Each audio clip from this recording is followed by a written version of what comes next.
Very few of these ever come to auction, and guess what? They're two.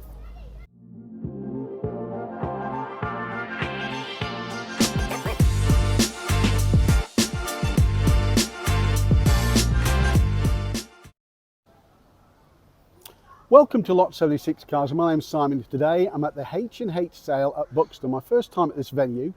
An absolutely cracking entry list for this one. Quite a few cars you rarely see come to auction. So let's go and take a look around. I'll tell you the estimated price, and I'll also tell you the price that they actually sell for or they achieve in auction. So without further ado, on with the show. Now this is a rare one, isn't it? Lot number 8, guided at only 8 to 10. It's a Mazda RX-7 obviously, but this one has been featured in Evo, Autocar. I think it's been featured on Top Gear because it belonged to Mazda's own press fleet. So you can imagine the amount of preparation this car's had, keeping it on the road and preparing it. It's now for sale here, and I think at that sort of money, I can see it going for a bit more than that. I think because they simply don't come to market, they don't have that provenance. I don't know if it's the boot is open with that one or not, but you can see just looking through there that the trim inside looks pretty good. What's it going to make? I think it's certainly going to do far better than 8 to 10, but I may be wrong, so let's see, shall we? So 15 to 17,000 pounds may well get you lot number 152. It's a Lancia Delta HF Turbo. These seem to be far less plentiful than the Integrales. But the interesting thing with this one, it has got a period body kit on it. Now the body kit that was fitted to these was, I say it was officially sanctioned because I've seen it in some of the press photos. It's a Horman body kit, and the car's only had 4 former keepers. And yes, it does look, I mean, even down to the wheels, it's been well prepared. I'm not sure about underneath there. A bit of overspray there does, you see that there, just slightly concerns me. But in fairness, they seem to have done a reasonable job with it. It's not open. The interior appears to be free of rips and tears. And you've got that unusual body kit on there, which was a period option. I think, again, that sort of money, I don't know really. It is a good example. Let's see how far that one goes, shall we? Lot number 110 is a rather delightful Ferrari 328 GTS. It's a pre-ABS car, which apparently is more desirable, and I'll take their word for it. Obviously, that spider top, fantastic open-gated manual gearbox. Now this must be a new sense of realism with these cars, because this one's guided at 60 to 70,000 pounds. Got a meticulous service history, as a DK Engineering, famed Ferrari specialists have maintained it. It is not without flaws completely. There's a little bit on the paint at the back on the bumpers, not exactly perfect.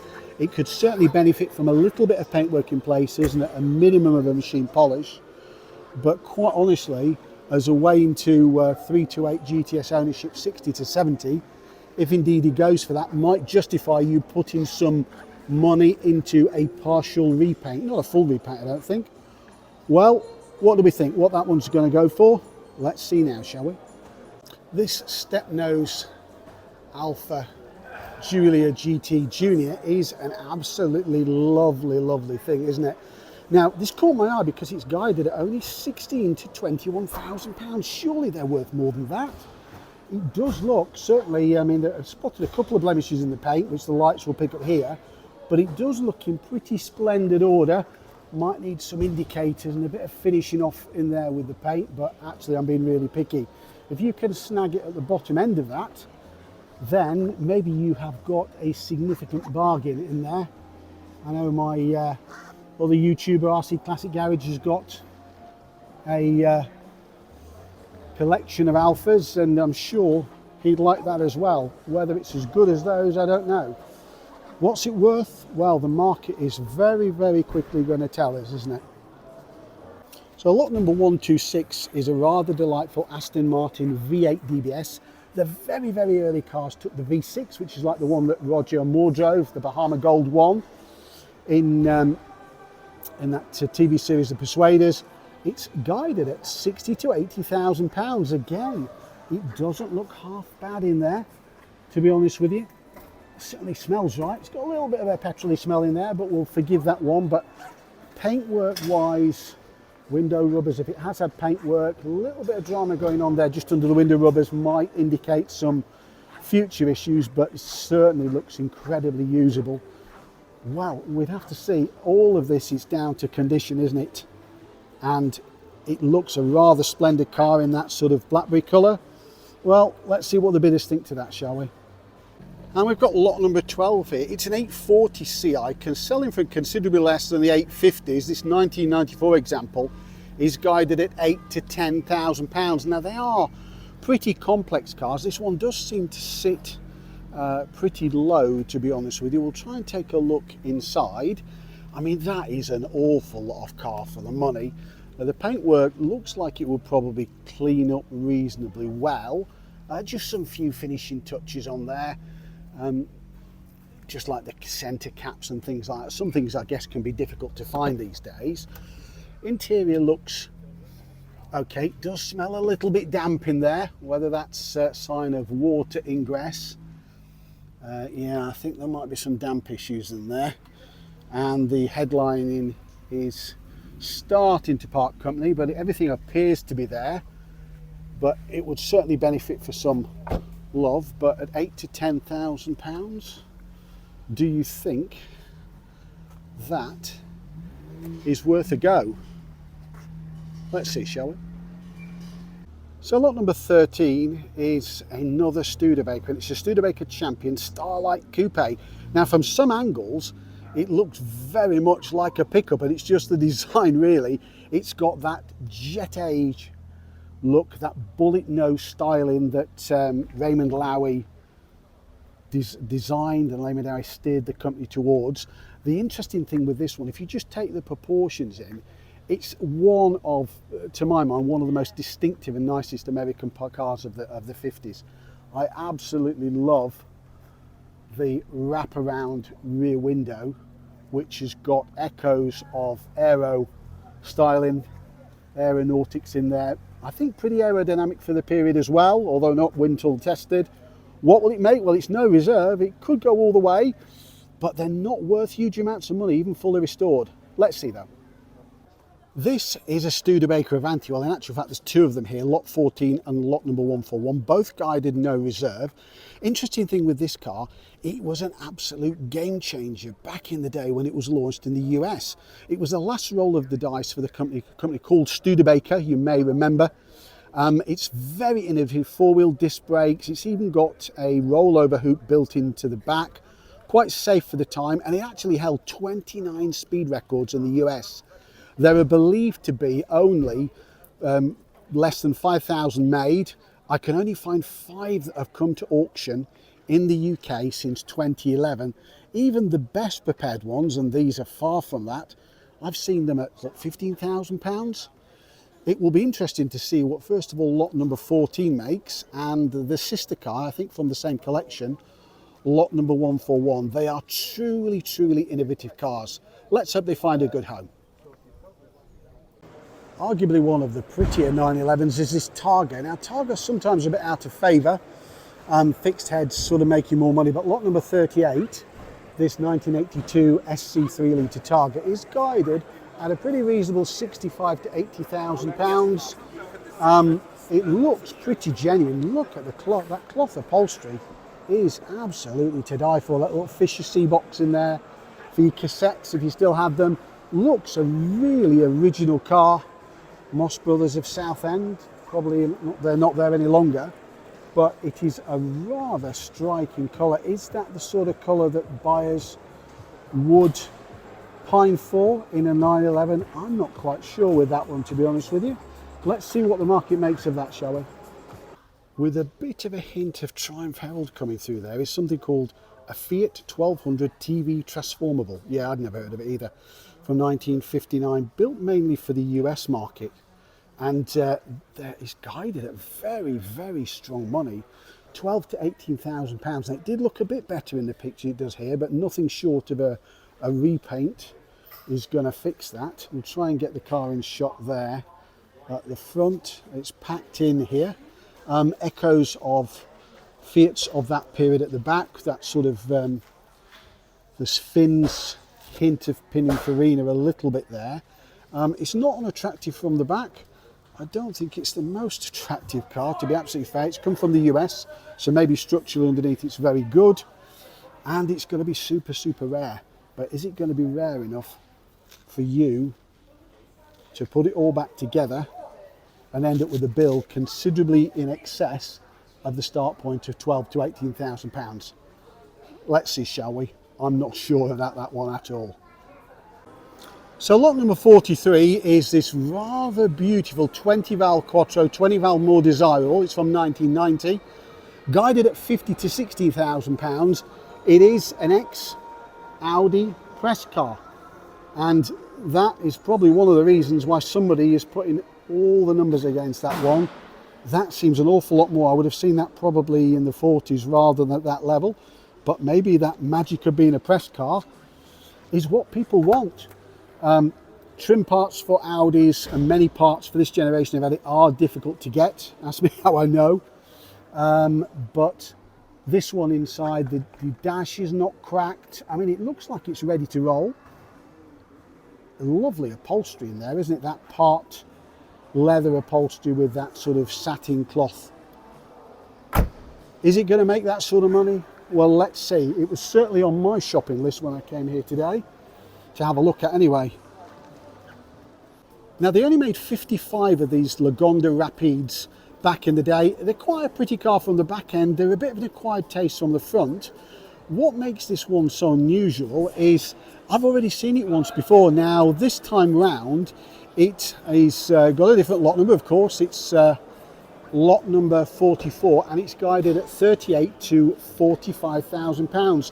Now, back in December, this car was guided at £50,000 to £60,000. So look how the market's changed. It got to 45, and then it was, wait for it, sold for an undisclosed sum, whatever that means. Now, in actual fact, is somebody going to be taking a huge bath on that car today? I don't know. Well, let's see. Lot number 47 is a rather delightful BMW Z1. Yes, the one where the doors drop into the side. Now, it's guided at, I think, an unrealistic £32,000 to £38,000. I think it'll fetch more than that. I see these are considerably more than that, okay, being sold by traders. The running gear is 325i BMW, I think E36 or E30 running gear. Fairly simple running gear, composite body, and this one is lovingly preserved. Hopefully the doors work. Well, they're dropped into the side now. The paintwork is pretty flawless in there. That has got to exceed its estimated price. I think that price has been just to draw people in, because at that sort of money, I think I might find myself calling my bank manager urgently to see if we could add one of those to the collection, really. What do you think to that? 32 to 38? I think it's worth more. So it wouldn't be a sale without a 911 in, and this is a rather nice 88 911 Carrera Sport. Lot number 49 is guided at £45,000 to £50,000. Seemingly paintwork looks to be pretty good. I'm not sure if we get in there close and have a quick look what it's like around the arches underneath, but it genuinely looks pretty good. The hood looks good. Back hood windows a little bit scratched, but don't they all get like that? Again, what is that worth? It's one of a few 911s here, not too many here today, but interesting to see what the market makes of that one. So the last incarnation of the P1800 was the ES. Now lot number 64 is a rather desirable P1800 ES or estate version, £13,000 to £15,000. It is guided at reasonable money for a car that's got 58,000 miles on the clock. It is it's got the plate, or somebody's put a plate in there showing when it was made, I believe in 1972. It is rather nice there inside, isn't it? Look at that tan interior. Quite a usable coupe estate. Not sure whether the stitching on the seats was original, maybe it was. It's got the etched glass. The paintwork, so far as I can see, looks in splendid order. I have got a lot of time for those. I think they're usable, quite a bit more space in those than the coupe. Coupes are quite cramped, and maybe these are in the front. What will the buyers think today? Well, let's see, shall we? Guided at just £9,000 to £11,000 is lot number 65, and it's a Ford Thunderbird. And I must admit, this generation of Thunderbird, I've got an awful lot of time for. It uses the engine based on a Jaguar unit of the same period. I think it's the DEW 98 rear-wheel drive platform that was under the S-Type as well. To be honest with you, they didn't sell in absolutely huge numbers. I don't think they officially came into the UK anyway. You rarely see them, but to be honest with you, I think it does look like incredible value. I'm not sure whether it's, oh, it is open. A lot of recognisable Ford hardware of the time in there. Seats need a bit of a feed, but apart from that, it doesn't look in bad order at all. Could you see yourself putting £9,000 plus into that? To be honest with you, I don't think that looks like bad value at all. What do you think? Can you imagine the shock when the DS appeared in 1951 at the Paris show? Well, by 1972, that shock hadn't dissipated. Lot 80 is guided at £20,000 to £24,000 because unusually it is an original UK supplied car. Lots and lots of these come in left-hand drive format. This is a UK car. It's still quite heavy money for one of these, and they do tend to rot around the roof, but it is in pretty fair condition in there. Column mounted gear change. You could bottle that old car smell, couldn't you? It's not perfect, but it is pretty good, isn't it? Definitely one to watch and see what that one makes today.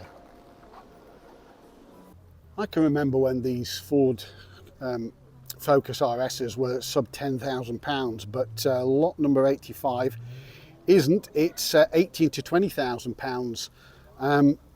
It has been uprated to 320 horsepower, so whether you like the idea of a modified car or a non-modified car, it's got a lot of work under the chassis has been completed. About £3,500 worth of work has been done underneath the car.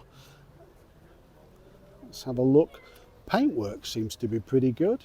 A couple of places could do with probably a further detail, and it's been dynoed as well to prove it's got 320 horsepower. Let's take a quick look inside whilst we've got a little bit of time here with the cars. Henry the Hoover should have been pulled out for this one. It doesn't look bad at all. It doesn't look bad at all. Switchgear looks to be there. Interesting engine start modification there with the bottom. Clearly that's not stock. I'm not sure what you think to the inside. It is the stock inside, that's how they are. I mean, not sure whether they came with Sparcos originally, probably they did. It is on the high side, that estimate, I would say, but probably somewhere in the teens. Let's see, shall we? Goodness, I rarely see these at car shows or even auction. It is a UK registered, but a left-hand drive car, and it's a Peugeot 604, lot number 88, guided, and a not unreasonable £9,000 to £11,000. Let me get it right. You're rarely going to see these. The PSA group, on taking over what was originally Chrysler Europe, ended up with a lot of large cars. This was Peugeot's contribution. It's a V6 SL Automatique, as we can see there. Love the blind in the back there. Let's have a look in the front. It does look to be in good order. Oh, it's not open, unfortunately. You can't have a look inside there, which is a bit of a pity. But you're certainly going to stand out at car shows. Is it ever going to appreciate much? Maybe not. But I hazard a guess to say that you would certainly get your money back on something as nice as that, if you could put up with the fact that it's a left-hand driver. Let's see what the bidders think. So lot number 97, an RS 2000, is guided at 28 to 32. Do you remember when these were fetching 40, 50 plus? Well, things have certainly changed with these cars. I've seen a couple of examples sold at auction last year. We won't name the auction house, but one of them didn't have a floor in. So as always, this one has been restored. Buyer beware. And does look to be in splendid order in there. Paintwork looks to be pretty good. I do think things like attention to detail, like you could have just painted the mountings for the seat, but okay, I'm being a bit difficult. Looks like it's been wax oiled or something in there, which is always a good sign, isn't it? There's a little bit in the paint. Can you just see that there? There is like a bit of a bubble in the paint there. Might be some issues with the paint in places. I'm not sure. Maybe I'm being unfair. But at 28 to 32 or less, that might be worth having a bash with. Certainly a lower entry point than in previous years. To say they produce such a small number, it's difficult to avoid going to an auction these days and failing not to bump into an FF Ferguson four-wheel drive, Harry Ferguson derived four-wheel drive. The car is lengthened there to accommodate the 4x4 mechanics. It is a rather beautiful example, better than some of the ones I've seen. Guided at 80 to 100,000 pounds. We'll try and get a shot from the back of this one if we can. I mean, I do think these look rather beautiful cars.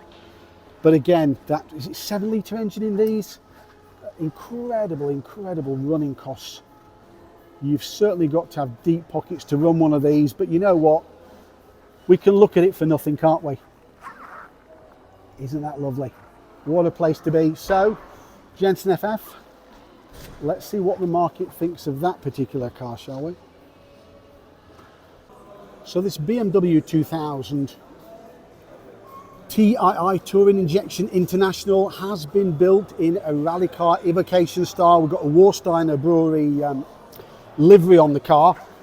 The parts bill for this car, wait for it, the parts bill was £18,000 worth of parts have been thrown at this. I mean, that is incredibly lavish, isn't it? It's got some fantastic livery, original BMW parts, that says. German speakers, well, didn't take much working out that one, did it? And it's at 30 to 35,000 pounds. What's somebody going to pay for that one? It's been exceptionally well done. I really like that one because it's been so well done. I think that one deserves to find a home, but at 30 to 35, will it? Now, there are good GTVs and there's some ropey GTVs. Now, I've seen both. And lot number 101, this X-plated one, right-hand drive car, I'm not sure if it's the original UK car, it could be South Africa, is guided at 25 to 30,000 pounds. The best cars are worth that sort of money. Doesn't have a sunroof, which is a relief because they can leak and rust out, and I've seen examples of that. It's got the famed 2.5 litre Busso engine in. Again, it's a fairly strong guide price, but it may well get up there. It clearly must have had paint. Oh, the interior is absolutely gorgeous. That offset driving position. Interior looks pretty good in there, to be honest with you. That may well head up towards that, certainly the early 20s. More than that, I'm not sure. But it's a good example from what I can see. Far better than some of the ones I've seen very recently. Well, let's see if the bidders agree with me on that one, shall we? Apparently this is one of 334 UK examples. It's a Lancia Beta Monte Carlo. I think it was the big brother to the X19 in the range, and I think initially it was supposed to be fitted with the Abarth V6, but over the course of time that didn't happen, and in actual fact it may do with far less power than that. Now, this particular car has had significant sums spent on it recently, £2,000–3,000. It is guided only at 14 to 18,000 pounds. Now, it looks reasonably original. Clearly, you're going to be watching out for rust with this. I'm not sure if it does have an MOT. I'd certainly want to get one on it, even if it didn't actually need one. We'll take a quick look inside. I know Jeremy Clarkson really favours these. I like them as well, I must admit. Look at the tiny wheels on it. They're ridiculously small, aren't they? Let's see what it's like inside. Window rubbers. Probably need some attention there, stop moisture getting in, but how hard are they to get? It's got the removable panel there. It doesn't look too bad at all inside, to be honest with you. You're going to have to shell out for rubbers, but the problem with cars of this age is if you can find the parts. Let's see what the buyers think of lot number 103. Is it going to bust through that estimated price? This is a rather nice example, isn't it, of its breed, lot number 108. A rather delightful Mercedes-Benz 280 SEL from 1972, guided at a not unreasonable 16 to 20,000 pounds. That doesn't look half bad. That flat green colour actually really suits it. It looks like it's obviously left-hand drive, so it looks like it's a US import looking at the lights. It does look in good order. It's probably not had the same issues with rot. Not sure it's open so we can have a look inside it at all, which is rather unfortunate. Paintwork would certainly buff up a little bit of lacquer peel here and there, but for that sort of guide price, for a 4.5 litre 280 SEL, maybe that's not bad. Is it only me that thinks these Ghibli GTs look incredible value? This 1987 example, lot number treble 1, is only guided at 12 to 15,000 pounds.